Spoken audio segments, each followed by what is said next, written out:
Alright fellas, we're back with Gbody Media. We're back on my brother's Monte Carlo. Show you what I got done today. I took out the radiator, the condenser. I got out the fan shroud, the upper and lower radiator hoses. Got everything unbolted from the starter so I can get the harness all out from this side. And I got that laid out over there. I rolled the engine over on top dead center. And y'all can see I marked my my spot where the rotor points to 1. If y'all seen on my previous videos on my Regal Lucille, if you look on the firewall, I got like a white mark right there, and that's why I marked my top dead center for number 1.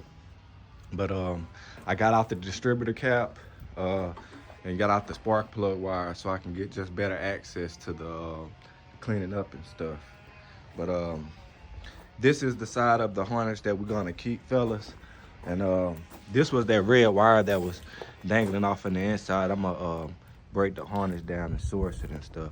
But all this gotta come out, the lumen stuff. The AC connector, I'm gonna have to fix that. I'm gonna fix all of this and clean it up. But this is the harness that we're gonna keep. This goes to the start. These are the starter connections. And you see, if I can get them out of here, your fusible links. They pretty archaic and stuff. I don't use them. You know, GM used the starter as power distribution. Ford used the solenoid on the fender well. I like to run all my power distribution to like a distribution block or a PDM, and do it that way, and just have the starter connections on the starter. We got, this is for the coil, the oil pressure. I think this is coolant temp. And you got your gearbox connector and the knock sensor connector on the side of the block. This connector right here,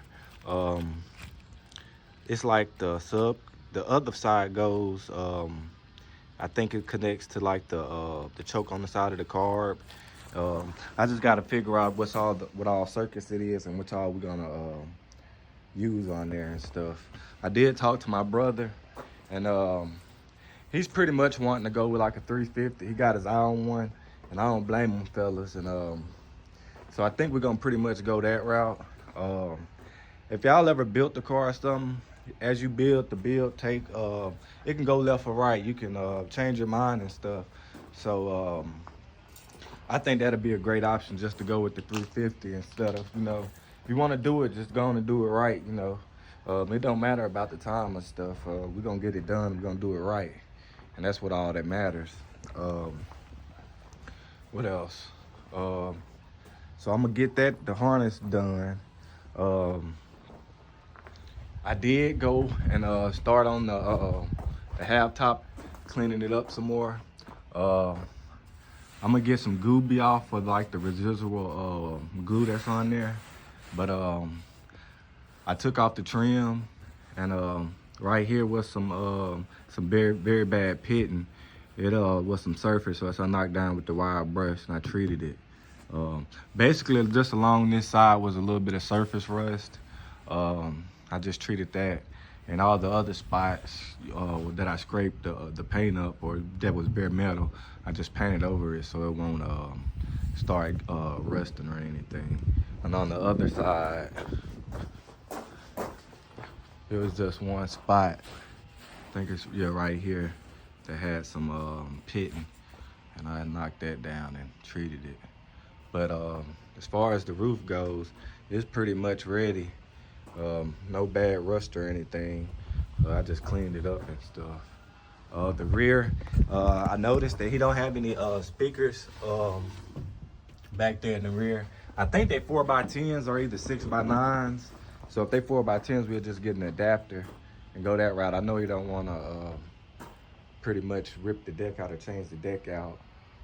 Just go with like I haven't really never ran 4x10s. I just put some 6x9s in it if it's 4x10s. and just get some adapters. As far as the front, them pretty hard to get to. I just usually switch those out for tweeters, and then get a console and run like some 6.5s, and that'll be your front stage. And then the 6x9 should just be rear field, and that'll be a nice sound system and stuff. You ain't got to go too major or nothing.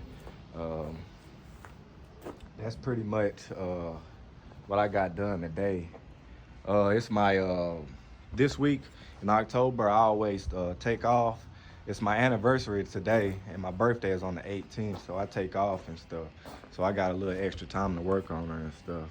But I'm pretty much done for today. I'm gonna go get cleaned up and stuff. Next, I'll probably clean up the fan shroud, get it painted in the AC box and stuff, clean that up and get that painted and stuff. But man, I'm loving this Monte Carlo, fellas. I told my brother, if you ever sell it, you gotta sell it to me. But you know, he like me, he probably would never sell it and stuff. And you know, he named it after my mom that passed too. You know, mine named Lucille, he named his Lucy. So it's like it's sentimental value to us and stuff. So it's gonna probably stay in the family. And I love this car, fellas. It's all there. It ain't no rot or nothing. It's just it's all here. And anybody can do this type of work, fellas. It's pretty easy, you know. You're gonna have your headaches and stuff, but you know that's what comes along with it. The end is what you're gonna be proud of. All this stuff and how it looks and stuff, you'll be like, damn, that's too much or something. It's really not, fellas. It just takes a little time and patience and stuff. But we're gonna get it together and stuff. The inside, I'ma still go in there and look up under there where the fuse box at and stuff, and make sure none of those wires been hacked up or anything, and just start getting it cleaned up. Probably the next video, I'm probably gonna go on and take my quarter top off of Lucille and stuff, and that's probably be my next video. And we'll get back on this in a couple of days, fellas. But this was just a quick video showing you what all I done today and stuff, and what's the next stages and stuff, fellas. Thank y'all for tuning in, and I hope y'all enjoy y'all week, man. Y'all have a good one.